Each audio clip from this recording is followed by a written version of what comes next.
Så er vi ved at være til søs, det vil sige, vi har planer om det. Der er lige et par timer endnu, inden vi våger os ud, så den lige falder fra de der 10 meter i sekundet til omkring 6. Og så drager vi mod Falsterbo, Skanør og forhåbentlig endnu længere om et par dage til Bornholm. Så man kan se, så er vi ikke helt kommet på plads, og ting de flyder lidt endnu, men altså, vi skal nok få plads. Der er altid gode rum i sådan en båd her. Vores lille Quicksilver 755 weekend. Ja, og ombord har jeg selvfølgelig ingen mindre end 2 smukke unge kvinder. Den ene af dem er min kone. I må selv prøve at gætte hvem.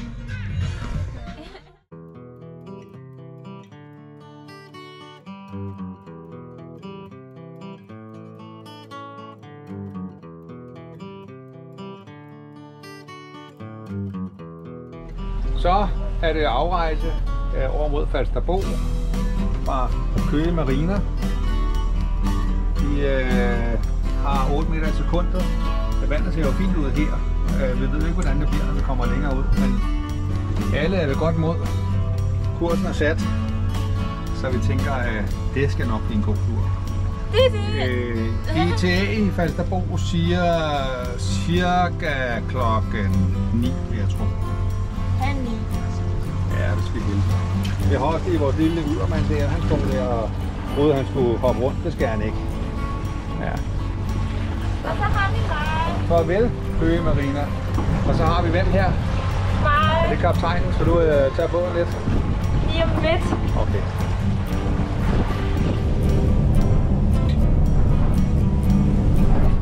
Ja, så er vi ude her.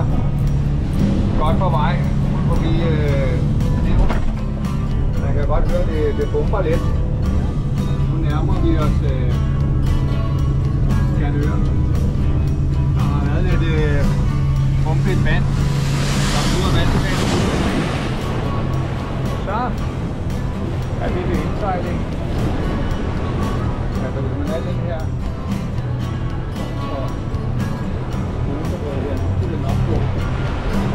og man kan se, at der er lidt i vandet her.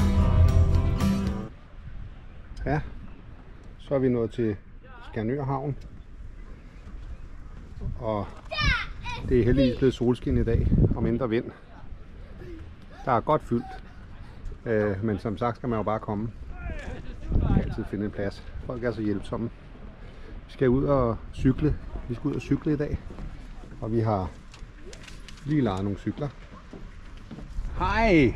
Så er vi kommet ned på et lille torv ved ICA i Skanør. Ja, solen er der. Nogle gange kommer der også skyer. Og herover kan man få jordgubber, og det kan man så også inde i selve ICA. Det er sådan set det samme, der bliver solgt. Og hvis ikke der er nogen, der ved, hvad jordgubber er, så er det jo jordbær.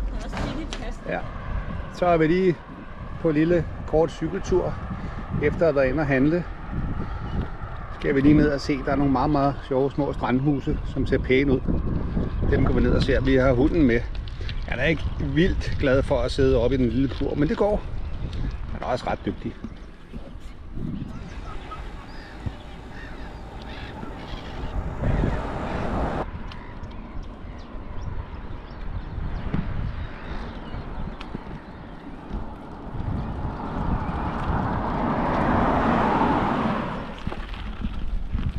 Klarer det godt ud. Så er vi lige ude og kigger på små huse. Ja. Ja, det er spændende. Og en fin strand.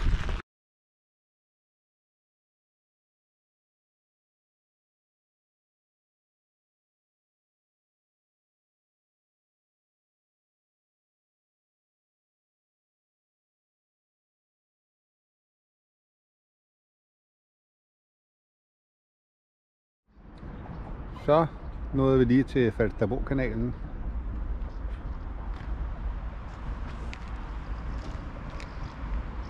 Her kan man komme igennem med en, der står der en frihøjde på under 3,9 meter, så behøver broen ikke åbne, så ellers så åbner den en gang i timen.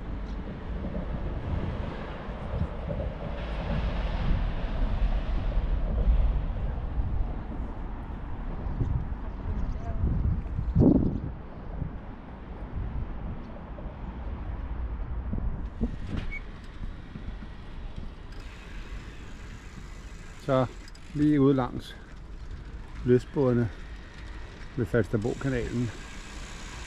Altså, der er selvfølgelig ikke så mange faciliteter her, men der er både benzin og der er diesel, så hvis man lige skal have et stop og have fyldt op på sin båd, så er det her et godt sted.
Vejret er jo også fantastisk lige nu til at sejle i. Man kan jo se, det her det ligner ikke lige Østersøen, men det er det. Der er jo afklædt. Vi vil hellere være sikre, så vi tager ind og fylder benzin op i Aberkås om lidt, og så drager vi videre mod Bornholm. Så måtte vi lige et smut ind i Ystad og hente noget benzin. Det var ikke lige planen, så vi måtte gå 1,7 km, fordi der var selvfølgelig ikke noget benzin på havnen.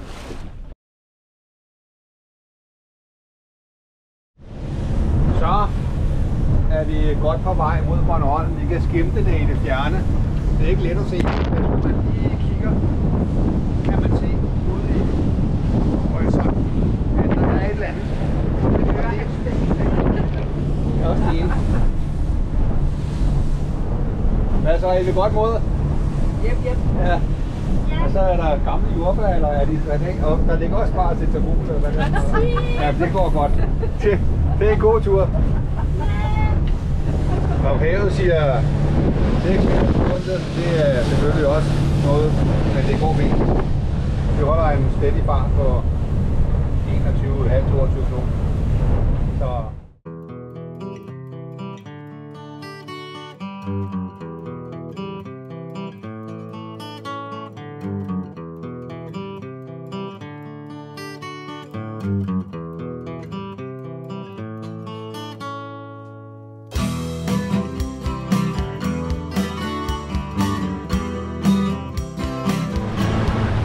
Så er vi nået ude forbi Hammer Odde.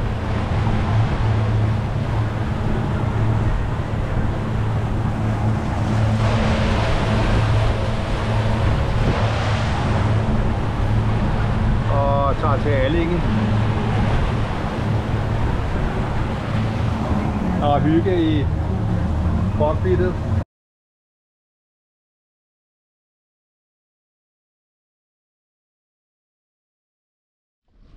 Så blev det lige tid til gåtur i Allinge.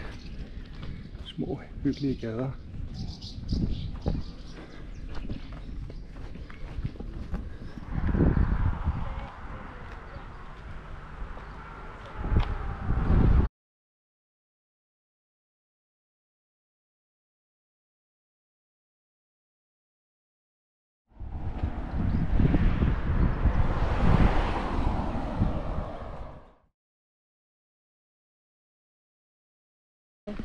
Ja, så er vi lige på vej til Opalsøen, Hammersø. Hammersø første år, Hammersøen bagefter.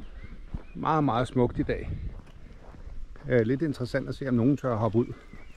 Der skulle være et sted ved det gamle stenbrud, som man kan hoppe fra 7 meter ned. Jeg er ikke sikker på, at jeg gør det, men der er helt sikkert nogen, der tør. Ja, så er vi ude på nogle af de små stier. Vi er lige ud for Hammersø lige nu, og så skal vi ned til Opalsøen og se, om vi kan bade i det kolde vand. Men ekstremt hyggeligt. Både når man går her, og det er godt vejr og sol.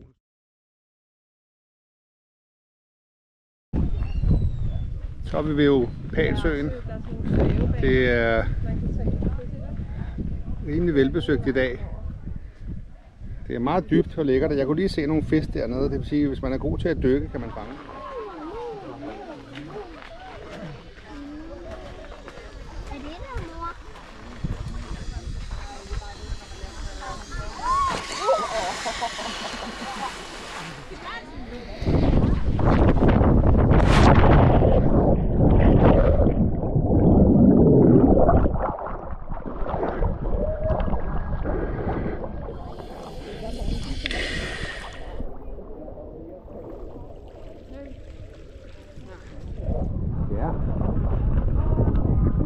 Til, hvad hedder det? Sandvig. Sandvig. Det er ikke fordi der er meget sand i den her vig her, men altså det er et lille sted på Bornholm. Meget hyggeligt. Og så kan man selvfølgelig få is. Og sten. Og sten. Ja. Det er også rigtigt.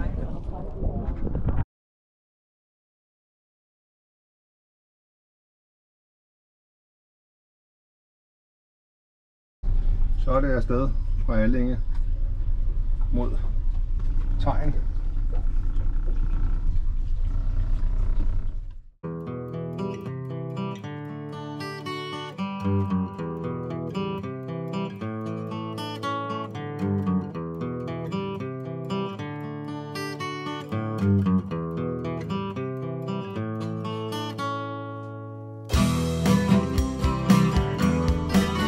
Er vi i Tegn, og der er lidt råhygge i båden. Cecil ligger og ser film, og fruen sidder med sin telefon og skriver med, det ved jeg ikke. Og så er der lige 10:30, kan jeg se, det kalder vi det, når man får sådan en lille shot der omkring 10:30. Og her kan vi se Tegn Havn.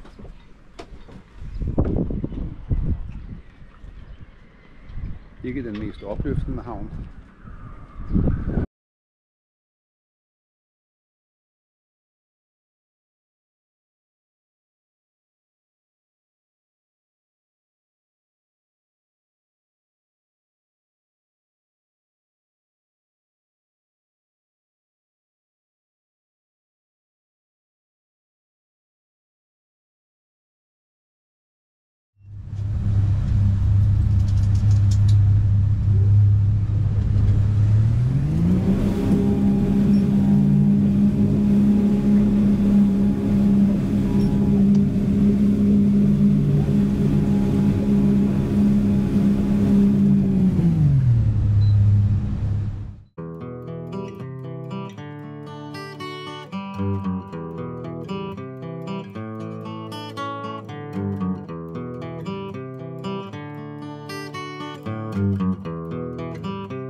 Så er vi nået til Gudhjem.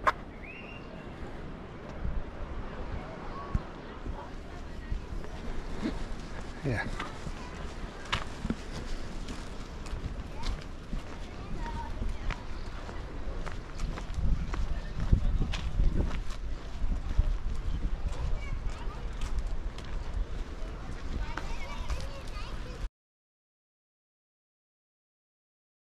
Ja, det er Gudhjem, som vi kan lide det.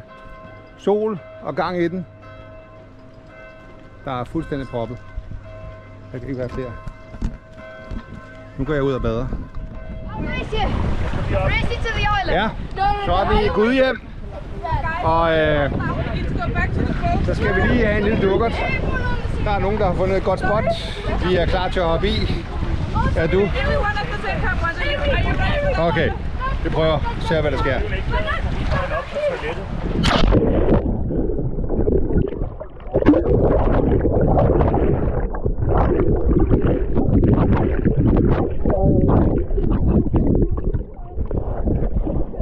Åh, det er godt.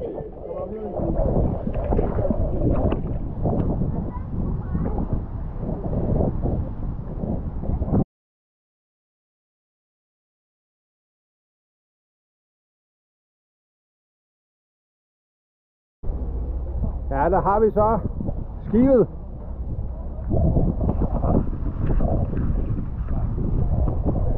I Gudhjem. Og så har vi den, der sejler ud mod Christiansø. Den herovre.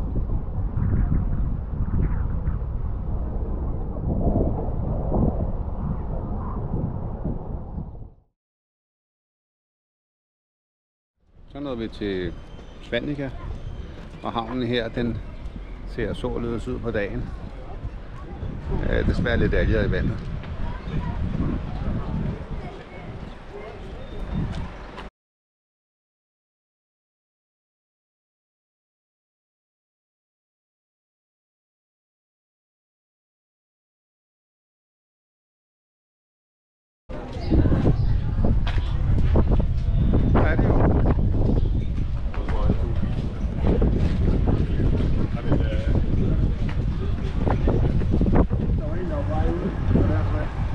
Okay, og så er der også en på vej ind. Men prøv at høre. Det var jo ikke svært, jo. Det var anden gang. Ja, men jeg faldt altså også i orden. Det der er højt.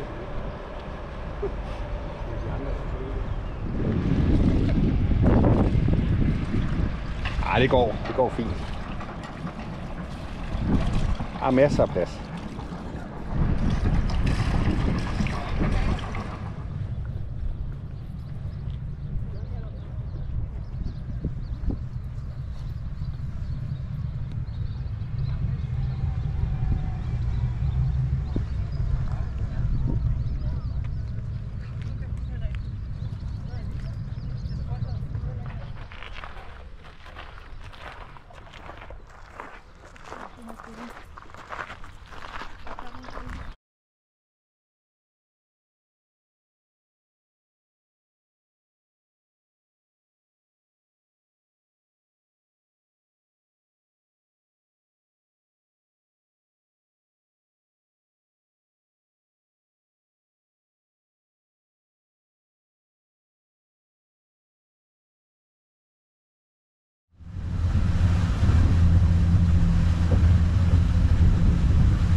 Ny kaptajn, godt på vej hjem fra Gudhjem. Vi ved, der er en meget, meget lang tur forude.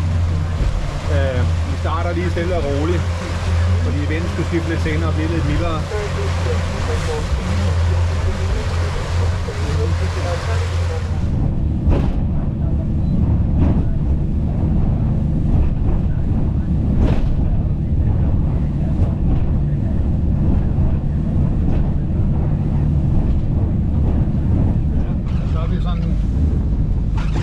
Halvvejs ude, det hedder Bornholmskattet. Ja, god vind, høje bølger og bumpy ride. Det var som forventet. Men lysere ting er forude, det er, at vi kan jo se Sverige.